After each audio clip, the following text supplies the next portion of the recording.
حسام حسن أسطورة مصرية وعربية تلامس السماء العالمية. حسام حسن اسم كبير في عالم الساحرة المستديرة، مش بس على المستوى المحلي ولكن عربيا وأفريقيا وعالميا.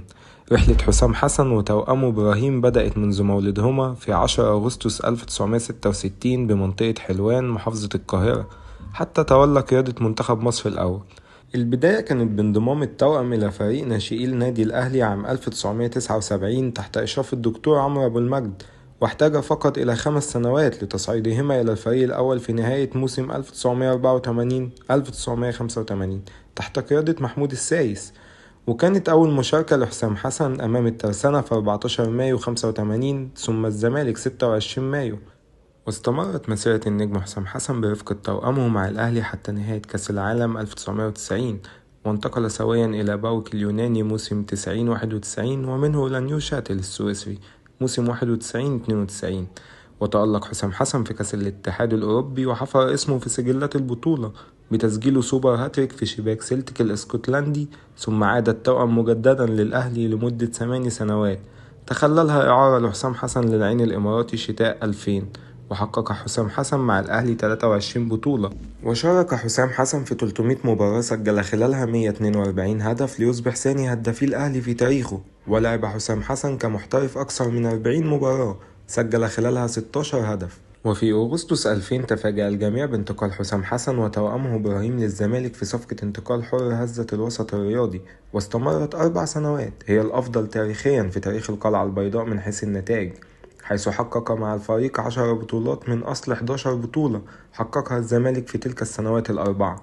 ولعب خلال تلك الفترة حسام حسن 107 مباراة سجل خلالها 54 هدف. ومن الزمالك انتقل إلى المصري البورسعيدي لمدة موسمين، ثم انتقل حسام حسن إلى الترسانة موسم 2006-2007، ثم الاتحاد بداية من موسم 2007-2008. وفي نهاية ذلك الموسم بدأ التوأم مسيرتهما التدريبية.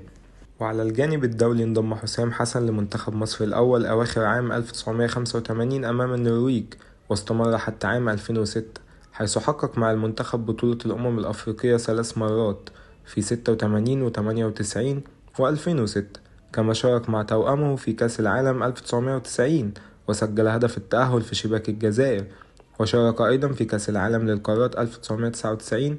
واعتلى حسام حسن قمة أكثر لاعبي العالم من حيث المشاركة الدولية عام 2001، وتوقف عند 176 مباراة سجل خلالها 66 هدف، وهو الهداف التاريخي للمنتخب، وله 10 مباريات أخرى غير مسجلة دوليا سجل خلالها 6 أهداف. ثم بدأ حسام حسن مسيرته كمدرب حيث تولى تدريب عدة أندية، وهي المصري البورسعيدي والمصرية للاتصالات والزمالك والإسماعيلي، مصر المقصة، منتخب الأردن والاتحاد السكندري وبيراميدز وسموحة ومودرن فيوتشر، قبل أن يتولى تدريب منتخب مصر في الأخير. ورغم عدم تحقيق حسام حسن أي بطولة طوال مسيرته كمدرب، لكنه قدم أداء رائع مع الفرق اللي تولى تدريبها وطور من مستوياتها، حيث خاض 421 مباراة طوال مسيرته كمدرب مع مختلف الأندية، فاز في 176 مباراة وتعادل في 141، فيما خسر في 104 مباراة.